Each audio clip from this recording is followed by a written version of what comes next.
morning, good afternoon, good evening, depending on where you're joining us from today. And thank you very much for taking the time. If you don't know me, I'm Orla Dormer. I'm Head of Growth and Community with TrustWorks. TrustWorks is a privacy and AI governance platform that helps privacy professionals streamline their operations and foster collaboration across the business. And we were a Picasso winner for the most impactful privacy product last year. We also offer a community for over 300 privacy and security professionals at the moment.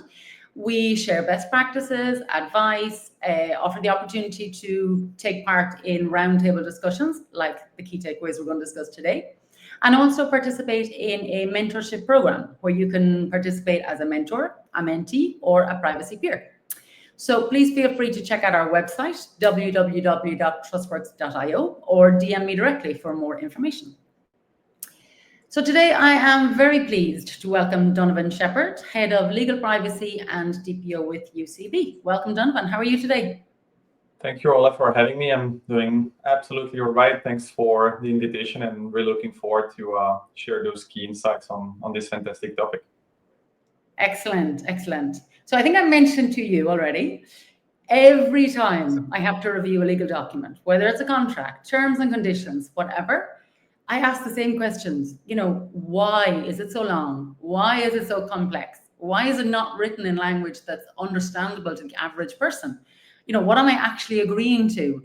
And like it or not, I think when the document is so long and so complex, it starts to generate almost a feeling of mistrust. Like, is there something hidden here that I'm missing? So it begs the question, does it really have to be this complicated?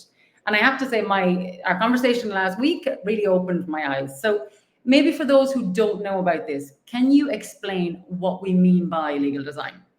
Sure, absolutely. And it's a fantastic intro because that really gets into what's interesting with legal design. So for those of you who know a bit what design thinking is, it's really about putting the user at the center, asking questions to the user, and defining your entire design for the user. We rarely, or in theory, no one wants to, as a lawyer, no one wants to craft a contract for another lawyer to read. Our job, I think, should be to craft the contract for our own business people to use with other business people. And frankly, if my dream would be to create a template that's so easy to use that no one gets back to me any single time. We're not there yet, but essentially, legal design is applying the design thinking methodologies to the field of law. So it's different things, different components: the user research that I've mentioned, the human centricity. So stop assuming that you know what your counterpart wants or what the business needs. Just ask them. I'll get back to that later on during the session as one of the main key takeaways. What I realized doing these projects is putting yourself into their shoes, as we say, is actually not enough. We really need to remove completely the assumptions and just simply ask. So because it's in the legal space, there is also another component, and Ola, you mentioned that in the intro. It's really about the use of plain language. It doesn't have to be that complex to answer your question. It should not be. There is a famous saying, "Do Alex said Lex." Well, if you don't understand the law, well, what's the point then? So it really has to be crafted in a way that we can all understand, and that's legal design. It can materialize in different ways to distill information, to create a product, or to support the creation of a product, to reorganize or redefine a process, or for contracts. Okay. I think, you mentioned the last day, was it 500 new pieces of legislation you mentioned that had been released in Europe? Yeah, so only for Europe, it's 500 new regulation or piece of law that have been published every year for the last 5 years, across different domains. Mm-hmm. And obviously, this is information that the average employee is not going to know about. So the onus is really on the legal team, the privacy team, to, I suppose, transmit this information to the rest of the organization, but in such a way that they'll actually understand it. Because if we want people to comply with it, we need to make sure they actually understand it. Absolutely correct. And we all face the same issue on top of the rest. It's more and more work for leaner and leaner legal departments, highly paid departments. Most of the time, it's still perceived as a cost center. one of the solution is really legal design, because then you can, again, share the information in a way that people understand. If you expect your business people to help you achieving compliance with a certain law, if you keep asking the questions in a way they don't understand, well, guess what? They will never provide the information you're looking for. Privacy impact assessment is one of the best example, I think. If you keep asking the questions in a very legal way, how many times will you have to go back to your business counterpart to ask again the exact same question, but in a different way? I think a nice shortcut would be to ask the nice, smart way the first time, so that you get your answer immediately. And, I hear that again and again. The amount of companies that say, they spend more time chasing up on assessments that are not complete. They're missing piece of information, or the questions are just not answered properly. But again, it's just a waste of time and resources. So you mentioned that you have actually applied these techniques in your current role at UCB, I believe, and possibly some other companies. So maybe give us some concrete examples, let's say, the type of techniques that you were able to put in place to improve the, I suppose, user friendliness, let's call it. Sure, happy to. And for both projects, because indeed I run a project at UCB, but also in a previous company, the techniques, the methodologies are the exact same. So what we've done is, first of all, scope the project properly. One was a privacy notice. The other one was a proof of concept agreement to use with startups in the IT and innovation space. Mm-hmm. And once you've done that, you can also identify who your key stakeholders are within the company. But then, of course, ideally, because there is always another recipient to your legal document, I mean, in those two cases, of course, we also checked with the startups themselves for the first project. And then at UCB, what we've done is collaborate with the legal design agency to identify patients, healthcare professionals, caregivers, and ask them those questions. What is it privacy to you? What is important to you when you deal with a pharmaceutical company from a privacy perspective? And then the next round of question was, okay, that company already has a privacy notice. What do you think of it? Can you read it? Is it understandable? Of course, no, the answer. So what the team did is, based on all that feedback, they redrafted the privacy notice. I'll focus on that one. Mm-hmm. And they redrafted that in many ways. From a visual design perspective, using neurosciences techniques to better understand what the brain can digest first, what we should read first, so that we are engaging to the rest of the document. But then, of course, plain language to maintain the readability, and that way people can go to the end of the document if they want to. But the most important piece is they should be able to directly identify that little piece of information that they were looking for initially. That's really the whole point. When you get the first prototype, you then select another group of patient caregivers and healthcare professionals to test your newly made assumptions, if you will. But I've also checked within the company to have a different perspective with those people either interacting with those communities or not even. So that we had a 360 view on the document. When it's done, there is a second iteration or more, depending on the feedback you get. And that's where you get a legally designed privacy notice. I think you mentioned even there was things like even to do with the color. It's not just about the language. It's not just about making sure it's plain language, but it's also, you mentioned, I think color was one of the things that very much surprised me. What was that? Correct. That's pretty in the neuroscience space. So essentially, it was not for us, but in chatting and having many conversations with our partner, they explained that they've drafted for those in the industry an informed consent form. Mm-hmm.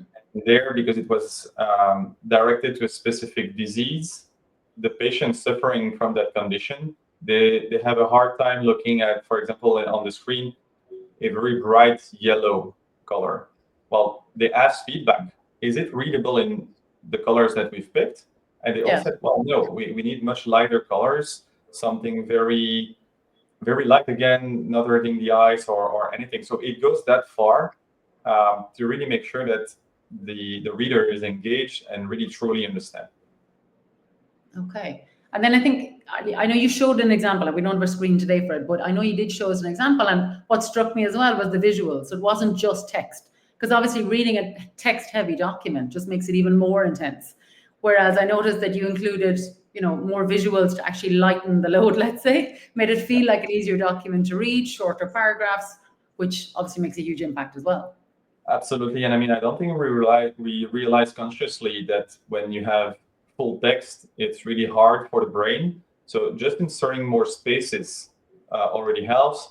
A little image or a visual, a picture here and there helps as well. Some actionable buttons like what's personal data? Well, in our future privacy notice, people can just click and there is a definition of what personal data is, but it doesn't have to be in the way, always on, if you will. It's a layered approach, very specific, quick question, quick response. And I think that's how we can get to the place where we all want to be. I think that's important as well because, okay, back in the day, contracts, everything was on paper. So you had to provide all the information. So if it was 20 pages, it was because it was all necessary. Whereas today, I think most things are actually interactive. They're online. So it's a great opportunity, let's say, as you say, to layer the approach so people can click directly to where they need to go. They don't have to read through 20 pages to get to just the one piece they wanted. But if we have, a better index, let's say, at the start, where allow them the opportunity to go straight to what they want instead of scrolling through everything. No, absolutely. And I mean, the number of pages is a wrong indicator. You can have more pages ultimately to the new privacy notice, but it's so much easier to read that you can just go through it in 10 minutes versus 3 hours because it was so condensed, so heavy. I remember in another job, it was not really a legal design project. I had no idea that concept even existed at the time, but we had reduced probably 8 pages into 2 just by changing the size of the text. We went from a 12 to a 7 or something, and it could be on only 2 pages. That doesn't help anyone. You need to. No, I was about to say. It again. That's just going to make it harder on the eyes. And it was halfway through because we had worked on the content. The language was very easy to understand. Something I did not mention. It's also a matter of having a balanced approach, like saying the service provider will bear 150% of liability, or that would be the cap. We changed that. We just said, well, it's a partnership, it's 50-50. So the combination of spacing, the right language, the right approach in terms of even the legal concepts, it really helps. And when we were talking the other day as well, you mentioned something that I was surprised again, and it was the frequently asked questions. So instead of just having the entire document there, you also had added at the top the answers to the most frequently asked questions, which again, if I, the reader, see that, it tells me you're genuinely trying to help me. You're saying, these are what most people ask, here's the answers, in case you don't want to have to read through everything else. So again, you're just transmitting trust, transparency, and that you actually understand me and where I'm coming from, which I think is huge. Absolutely, and that's really the result of that second step, if you will, of the process. The result of the user research that we've done.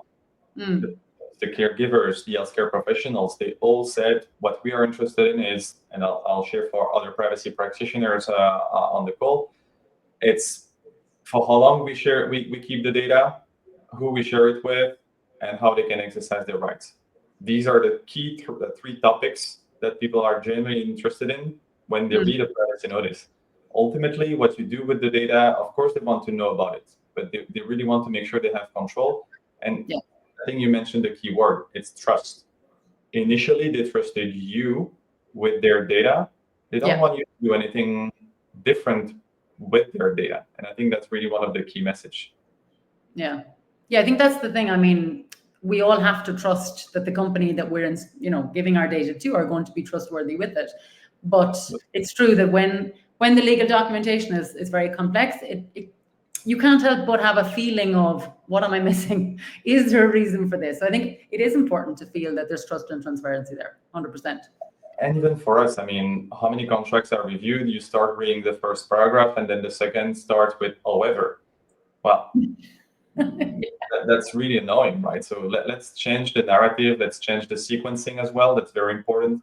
Have cluster things in a different way maybe, or start with the exception. I don't know, but there's not a lot of things in a contract that bothers me more than just these however's and all those words. It's an honor. 100%. And so what impact do you think that this can have from both perspectives? On the one hand, if we continue going the way we are, what impact could that have? Or if we do shift our mindset, let's say, and start taking the legal design approach, what impact do you feel this can actually have on the business? Huge, really huge. So I'll keep one portion for later today as a different kind of key takeaway. But one of the result that we have achieved with our work on the privacy notice at UCB is that now we have a team that's called patient engagement. So they basically reach out to patient communities to see what are the efforts that the pharmaceutical company should do to make your life more comfortable. So the idea is generally fantastic. I think we have a duty to do that. And of course, then comes the legal department with their heavy contracts. And I had the chance and the privilege to be on stage with two patients representing each different communities. And they started there. They said, we are so happy that we can finally meet a legal department from a pharmaceutical company to tell you almost how much we hate you, because the activities run by your colleagues are fantastic. They help us so much. And then we have these big documents. So the work that we've presented then with the privacy notice, I've received almost within the hour requests to change the contracts and just work in the exact same ways. They said, we will pay for that. We believe in that so much that we will pay for it, whatever the costs are. So I think that's usually a very good sign that you're doing the right thing. And it's just a spark. I'm sure we can go much, much further. No, that's amazing. But I mean, I suppose I see this as being a no-brainer in some ways. So why do you think, like the whole legalese thing has been around for a long, long time, but why do you think it has not been changed yet? Why do you think this legal design has not been adopted? I think there are many, many reasons, and probably a few that I can explain. As lawyers, you go through university and you just learn to reproduce the exact same thing all over. That's what we've been taught to do. The complex language. I think to an extent, some try to hide things, and that's also the problem, and that really leads to mistrust, as you were saying. And it's really also because we don't know. I mean, how many people learn what legal design is since I'm having those kind of conversations, those projects? Yeah. People also have a very quick fuse to say, oh yeah, legal design, you want to put icons and colors on a contract. Well, good for you, but I refuse to dummy down my contract. It's not that. It's the interest of legal design is you use plain language, you use neuroscience techniques, but you don't lose any bit of the legal protection. And I think it's Einstein who said that if you can't explain a difficult concept in simple terms, that's because you don't understand that enough. And I think there is a part of that as well. And the last piece, frankly, maybe it's a challenging thought. I think it's a certain level of protectionism to protect the job of a lawyer, being in a company, being at a law firm, notaries. I think there is a certain willingness to protect the job that we do. And I think we just have to have the courage to change. And again, if the whole point is for everybody to know the law, why would we draft that in such a difficult way? I think that's also a message for the legislators of any country or European level as well. Stop drafting very lengthy documents that contradict other laws and try to be more pragmatic. Make sure people understand you, being trained professionals like lawyers or just anyone. That would be much easier. So I think it's a combination of different things. Yeah. And I hope these kind of sessions will help spread the good word of legal design. Well, that does make sense. And I suppose in all areas, like when something has always been done a certain way, to suddenly change it, it's always going to get pushed back. There's always going to be questions around it. And I can understand when people say, but if we make it simple, then it's going to look like it's not official, like we're missing key information. And I suppose, yeah, it will take a while for people to realize, no, it actually has all the key information. We're not missing anything. But it may be, we're used to thinking that a legal document should be a certain way, therefore it's more professional. But the reality of it is there's a lot of other stuff happening in the background, like mistrust, like not understanding, signing things and then finding out afterwards there was a clause in there that you didn't understand. I mean, that just No, doesn't absolutely. benefit anyone in the long run. I received many comments on the first project, mainly from US attorneys, because I think we have the luxury in Europe to have more laws to cover what's not in the contract, as opposed to a US contract where you really have to put everything, otherwise you might be in trouble. Okay. And that's what they were saying. Such a language, such a type of design in a contract will not stand before the judge. And the good thing is the agency we were working with at the time, and we worked again with them this time at UCB, they had examples, concrete examples of judgments and court decisions where the judge used for example, one of the appendix to the agreement. It was just a visual of the data flow. And instead of the boilerplate language that was sitting in their template, the judge said, no, actually that reflects the real willingness of the parties to enter into that contract in this way. So yeah, it's just there. So I think we just again need to make a bold move. And to pick on something you've said before, the fact that we've always done it this way. I think it's kind of funny, because when I think 100% of the lawyers, when they get that argument from the business teams they support, they are completely off again. Well, it's not because you've done that before that you should continue. So let's apply that to ourselves and dare to change, I would say. Yeah, 100%, 100%. I think we have to realize lawyers and judges are also human beings. They also understand plain English. It doesn't need to go to the other extreme of complexity. Exactly. So let's say we do manage to convince people to shift their mindset and start focusing on this new legal design approach. Have you any tips for how they can actually convince the organization to get them on board to make these changes? I think there are really two. One is, it's something we want to try. Privacy notice is a perfect example. You have the obligation under the GDPR to use plain language, to be concise, and make sure that individuals can actually understand you. The good thing with the privacy notice is no one cares most of the time. We put a lot of effort into that document to be as precise and comprehensive as we can, but then no one reads them because it's indeed poorly designed and poorly written. So I think it's a very easy project to start with, because you will not block any kind of business project doing so. You will just create a flagship for implementing legal design for everything you do. I've been telling the UCB legal team it's a mindset shift. I think we just need that shift and start doing different. The other advice I can get is try to find those little nuggets in your day-to-day work where your customer actually complain. So that's what happened to me when I was at that previous company I mentioned before.